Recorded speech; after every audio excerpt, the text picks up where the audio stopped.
Hello and welcome to viewers of Sriman Narayan Physics. My dear respective viewers, today in this video program I am going to describe to you people about the resistance. आज के इस video कार्यक्रम में हम electric current से संबंधित resistance की चर्चा करेंगे, उसके बारे में हम डिस्कस करेंगे. So let us start. It is a matter of common understanding that when we kick a football on the ground, then it so happens that as the football moves ahead, its speed or velocity decreases and finally its motion is ceased, that is, it comes at rest. यह एक सामान्य अनुभव की बात है कि अगर एक फुटबॉल को हम पैर से किक करते हैं तो ये देखते हैं कि वह फुटबॉल जैसे जैसे आगे की ओर बढ़ता जाता है वैसे वैसे उसकी स्पीड स्लो अप होती जाती है और अंत में उसकी मोशन सीज कर जाती है और वह बॉल रेस्ट में आ जाता है. अगर ये इस घटने पर विचार करें हम, then we come to the general conclusion that as the ball moves, an opposition is produced and that opposition is called the friction. तुम जानते हो, ऐसी स्थिति में बॉल के मोशन को अपोज करता है, कोई न कोई फोर्स लगता है और जिसकी प्रवृत्ति होती है उसके मोशन को, बॉल के रिलेटिव मोशन को रिटार्ड करना, उसके मोशन को अपोज करना. और प्रकृति में इस तरह के जो फोर्स अपने आप पैदा होते हैं इनको हम लोग फ्रिक्शनल फोर्स या फ्रिक्शन के नाम से जानते हैं. Exactly in the similar way, if we have got an electrical circuit and suppose current is allowed to flow through that circuit, then it is observed that opposition is produced in the flow of current. अर्थात कहने का मेरा मतलब ये है कि अगर हम इलेक्ट्रिक करंट को किसी सर्किट से या किसी कंडक्टर से होकर फ्लो करें तो ये पाया जाता है कि उस करंट के फ्लो का विरोध उत्पन्न होता है, विरोध होता है.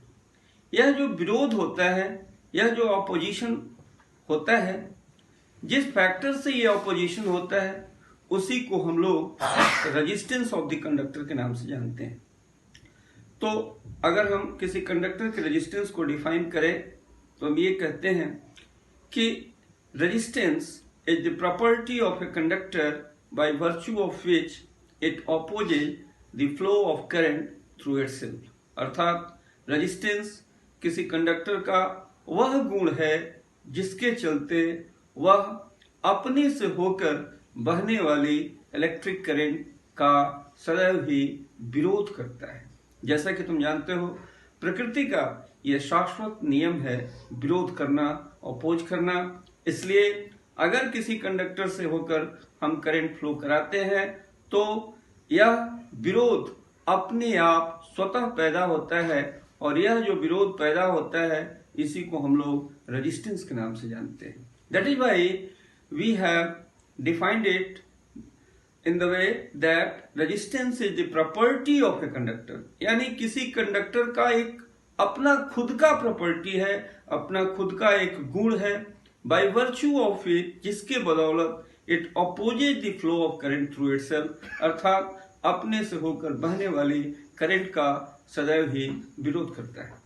Now this resistance is symbolically represented by this.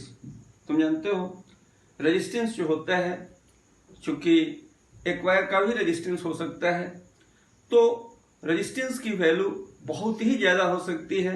इसलिए इसको छोटे रूप में सिंबलाइज किया जाता है और जिस तरह से ये फिगर तुम देख रहे हो, ये कॉइल रूप में इस तरह का ये जो सिंबल है, इसी तरह से किसी भी कंडक्टर के द्वारा जो रेजिस्टेंस ऑफर्ड किया जाता है उसको हम लोग सिंबलाइज करते हैं.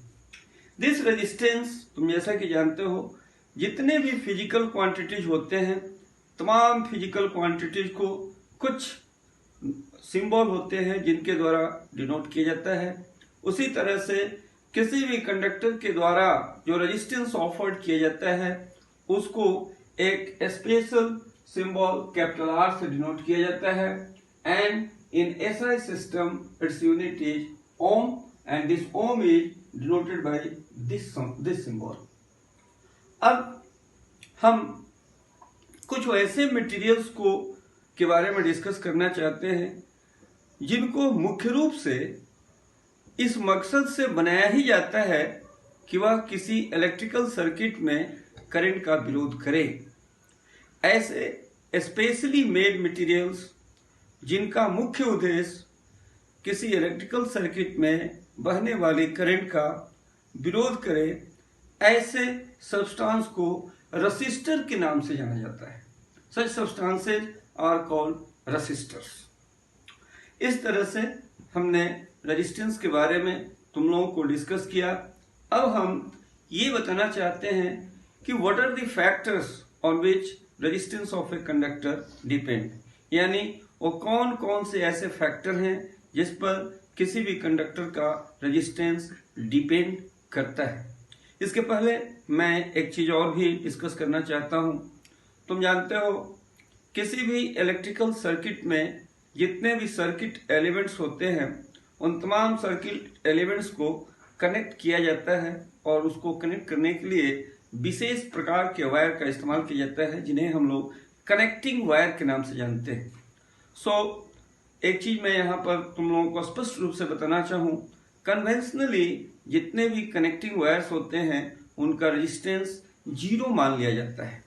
हालांकि कुछ न कुछ रेजिस्टेंस उनके द्वारा भी अफोर्ड किया जाता है, लेकिन मैंने जैसा कि बताया conventionally the resistance of such connecting wires are taken as 0।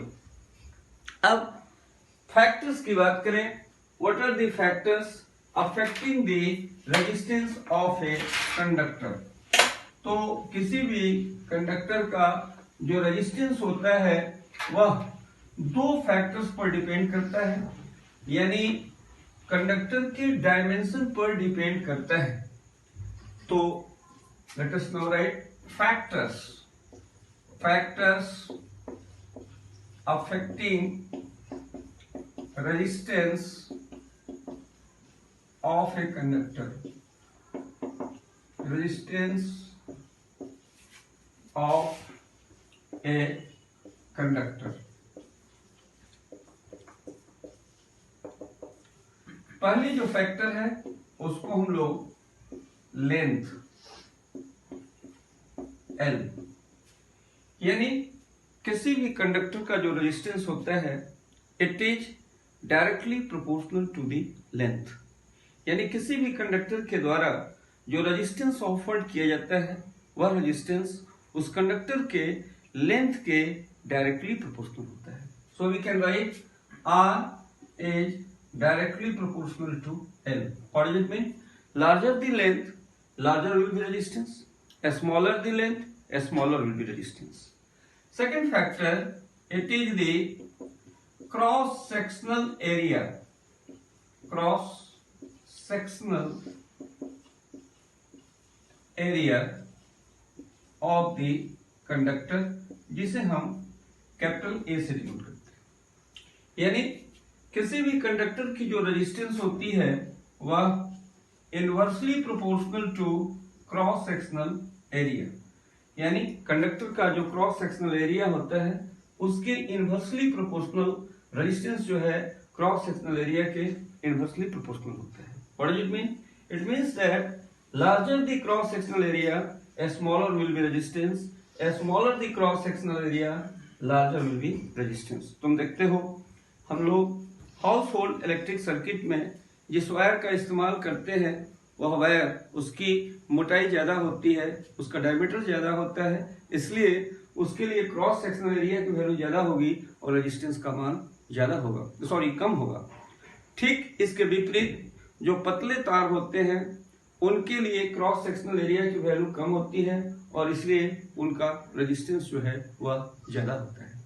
अगर इन दोनों फैक्टर को हम मिला दें तो हम लिखते हैं R is directly proportional to L by A। और इस तरह से हम अगर इस proportionality of sign constant of proportionality को रिमूव करें तो हम लिखते हैं R is equal to some constant rho into L by A। याद रखना, ये रेजिस्टेंस के लिए एक फार्मूला हुआ R is equal to rho into L by A, जहां पर रो जो है एक कांस्टेंट है और इसको हम लोग किस नाम से पुकारते हैं? Specific resistance of the conductor. This rho is called specific resistance of the conductor और it is called resistivity of the conductor.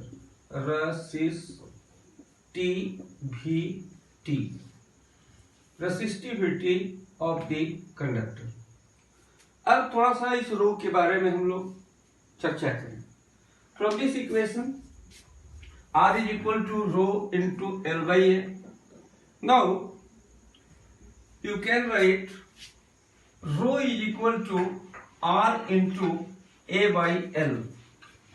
R is equal to rho into L by A. So we will write rho is equal to R into A divided by L। देखा जाए इस formula को, rho is equal to R into A by L। अब इसकी unit की बात की जाए, R की यूनिट क्या होती है भाई? ओम होती है। एरिया की क्या होती है? मीटर स्क्वायर होती है। और लेंथ जो है इसकी यूनिट मीटर होती है। और ये मीटर से एक कटेगा और इस तरह से ये मिलेगा ohm into metre, ohm into metre. अब इस रो के बारे में हम डिफाइन करना चाहें, ये रो कैसे हम डिफाइन करें? Let us now put L equal to 1 metre and cross sectional area A is equal to 1 metre square in this introductory formula. So if we put L is equal to 1 meter and A is equal to 1 meter square in this very formula, then we get rho is equal to R. What does it mean? It means that if we have got a conductor for which length is 1 meter, cross sectional area is 1 meter square, then the resistance offered by the conductor is numerically equal to resistivity of the conductor और specific resistance of the conductor. अर्थात अगर हम एक ऐसा conductor लें जिसके लिए length की वैल्यू 1 मीटर हो और क्रॉस सेक्शनल एरिया की वैल्यू 1 मीटर स्क्वायर हो, ऐसी स्थिति में वह कंडक्टर जितना रेजिस्टेंस पैदा करेगा, जितना रेजिस्टेंस ऑफर करेगा, वह उतना ही उस कंडक्टर के लिए रो की वैल्यू होगी। सो this is the definition of rho.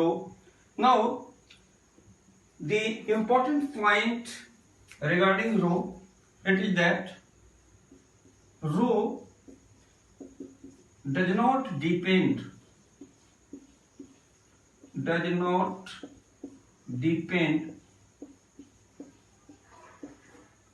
upon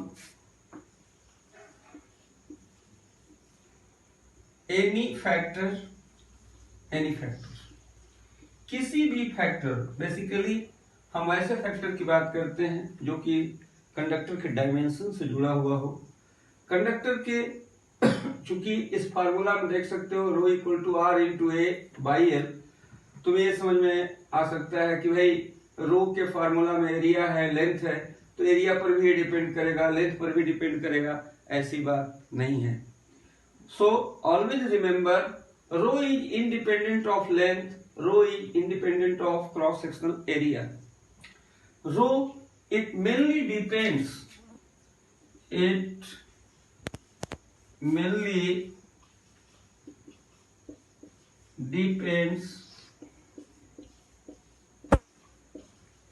upon the nature